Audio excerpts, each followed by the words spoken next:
अस्सलामु अलैकुम वरहमतुल्लाहि वबरकातुहू। मुसलमानों के ख़ानदानों में पाए जाने वाले जो इख्तिलाफ़ात हैं, झगड़े हैं, कॉन्फ्लिक्ट्स हैं, जो तनाज़ात हैं, जो या तो मस्जिदों में हैं या तो कोर्ट कचहरी में हैं, उसमें लीडिंग में फ़िनांशियल, माली, माल और इकोनॉमिकल,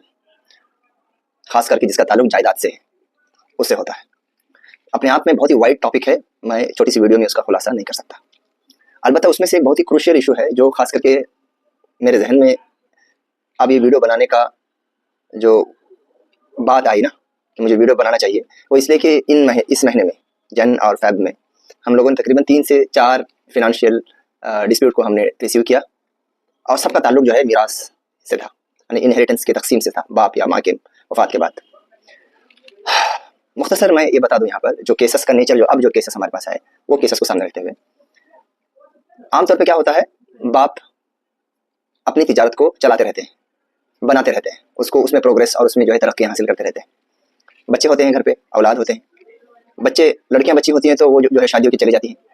लड़के बच्चे जब होते हैं तो बाप की तिजारत में वो हाथ बढ़ाते हैं, सपोर्ट करते हैं। मैक्सिमम ऐसा होता है। कुछ तो ऐसे होते हैं कि वो बाप के फील्ड में नहीं आते, कुछ अलग स्ट्रीम में चले जाते हैं। लेकिन बाप के तिजारत को, बाप की कंपनी को, बाप के इन्वेस्टमेंट को आगे बढ़ा के ले जाना ये अच्छी डील भी है, समझदारी भी है।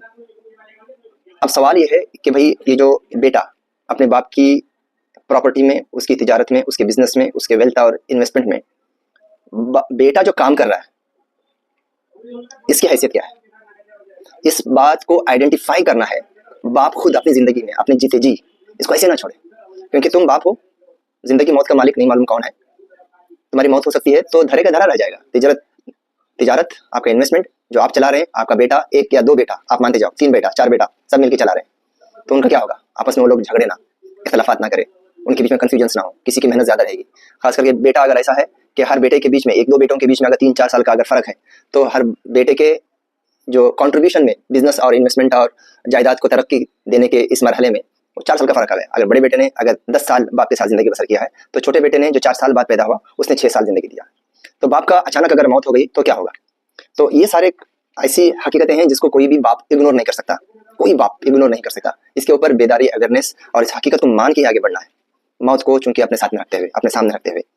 तो एक तो इसमें हम बुनियादी तौर पे ये बात बोलना चाहते हैं कि बाप अपनी जिंदगी में अपने बेटों को किस हैसियत से ले रहा है उसको वाज़ेह करे बच्चों के सामने, ज़बानी तौर पर या लिखावट में।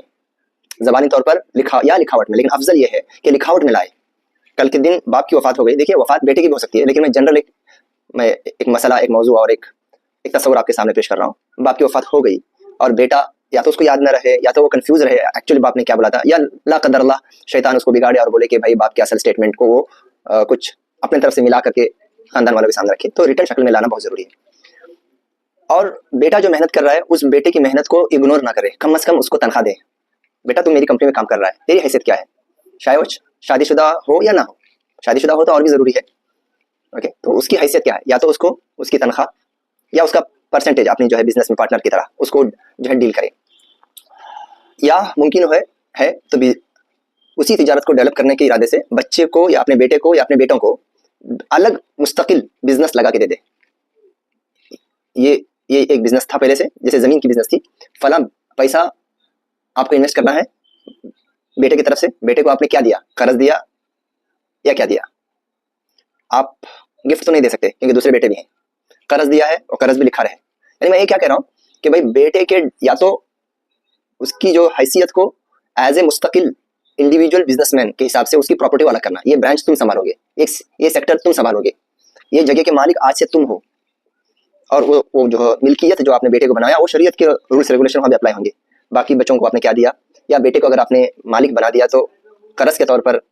या बेटे ने आपको वो पैसा लौटाया या नहीं लौटाया, यानी कि क्लियरिटी बहुत जरूरी है। तो अगर ये कुछ भी नहीं हुआ, ना तनख्वाह दिया, ना कुछ लिखावट में रखा, ना बेटे को इंडिविजुअली किसी बिजनेस में आगे बढ़ा दिया और उसके नाम पे कर दिया, और अचानक मौत हो गई, तो होता क्या है?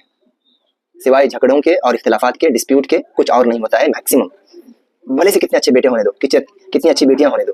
बेटियों की भली से शादी हो चुकी होने दो, इख्तिलाफात 90% केसेस में हो जाते हैं। इसके लिए जतन करना बहुत जरूरी है कि भाई बाप की जिंदगी में बाप अपने तरफ से कोई चीज़ों को हैंग करके ना जाए, कोई चीज़ों को मुअल्लक करके ना जाए, क्लैरिटी रखें। उमूमन होना क्या चाहिए और होता भी यही है कि बाप अगर मर गया है तो बाप की जो भी जायदाद है वो विरासत में आएगी, इल्ला एक कुछ रिटर्न शक्ल में जो मैंने अभी तक जो बोला, अगर वो हुआ है तो, अगर नहीं हुआ है तो किसी बेटे को इस बात का हक नहीं रहता लीगली या इस्लामिकली कि वो क्लाइम करे कि भाई मेरा भी बाप की मीरास में मेरा अलग से हक है, यानी कि मैं भी किसी चीज का मालिक हूँ। और एट द सेम टाइम अपने मालिक या अपनी मिल्कियत अपनी प्रॉपर्टी का क्लाइम तो नहीं कर सकता, दावा तो नहीं कर सकता। एट द सेम टाइम बाप के साथ पिछले 10, 15, 20 साल 25 साल जो जिंदगी लगाया उसका क्या सिर्फ उसको विरासत की शक्ल में जो सबको मिलेगा वलिज़्ज़करि मिस्लु हज़्ज़िल उन्सयैन, माँ को हिस्सा जाएगा और बेटों को और बेटियों को हिस्सा जाएगा, वही मिलेगा। ये 25 साल जो अपनी जवानी के लगाया, अब उसकी उम्र 40, 45, 50 है, तो बेटे की साबिक़ा मेहनतों का सिला क्या है? तो ये एक्चुअली मसला आता है, ये आर्बिट्रेशन का मसला आता है, ये फतवा से यहाँ काम नहीं चलता। वलिज़्ज़करि मिस्लु हज़्ज़िल उन्सयैन के हिसाब से आप फैसला करो बोल के फतवा नहीं चलता, इधर कज़ा आता है कि बच्चों की मेहनत को, लड़के बच्चों की मेहनत को भी नज़रअंदाज नहीं कर सकते। शरीयत के फताओं को अगर हम पढ़ेंगे, हिंदुस्तान और अरबस्तान के जय्यद जो बड़े उलमा इकराम ने ऐसी प्रॉपर्टीज़ के बारे में जो फतवे दिए हैं कि भाई बाप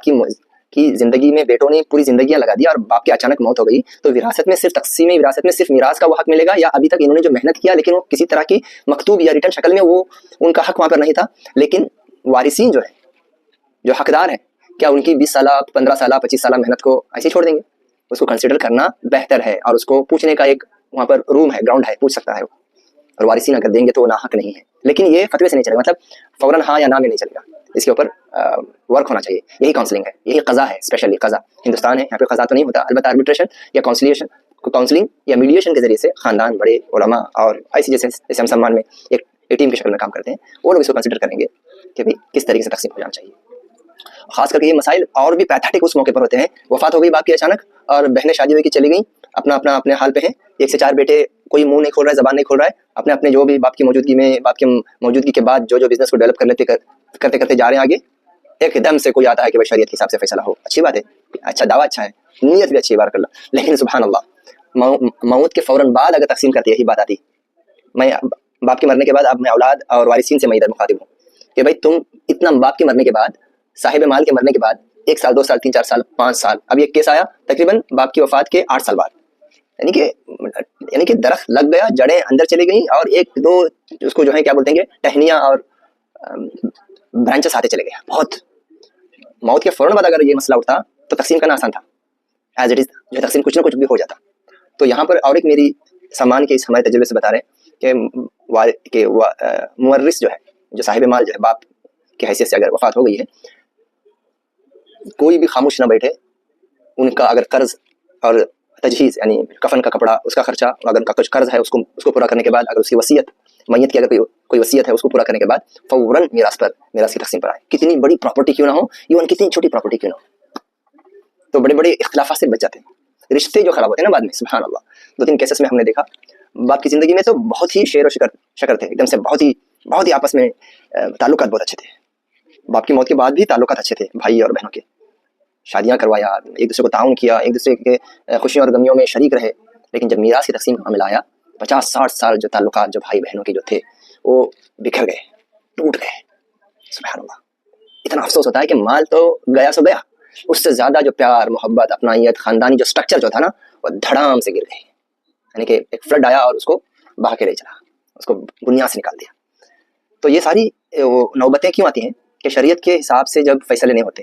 या शरीयत को हम लोग मिस करके आगे बढ़ते हैं, या किसी चीज़ को पोस्टपोन करते हैं, प्रोक्रास्टिनेशन बोलता हूँ मैं इसको, पोस्टपोन अलग चीज़ है, प्रोक्रास्टिनेशन मुलतवी करना, आगे बढ़ाना, हाँ, तो ये सारी चीज़ें नहीं होनी चाहिए। खैर, 2 मसले, बाप अपनी ज़िंदगी में बच्चों के साथ अगर बिजनेस कर रहा है तो बाप क्या करे, बाप की अगर अचानक मौत हो गई तो उस माल की तकसीम करने में ताख़ीर न करें, और उसको कैसे उसको आगे बढ़े, ये 2 मसलों पर मैंने बात किया। अल्लाह आपको और हमको दीन की सही समझ दे और शरीयत मुतहरा को अपनी ज़िंदगी में और अपनी ज़िंदगी के हर कॉर्नर में हम अप्लाई करने वाले बने। अस्सलामु अलैकुम व रहमतुल्लाहि व बरकातुहू।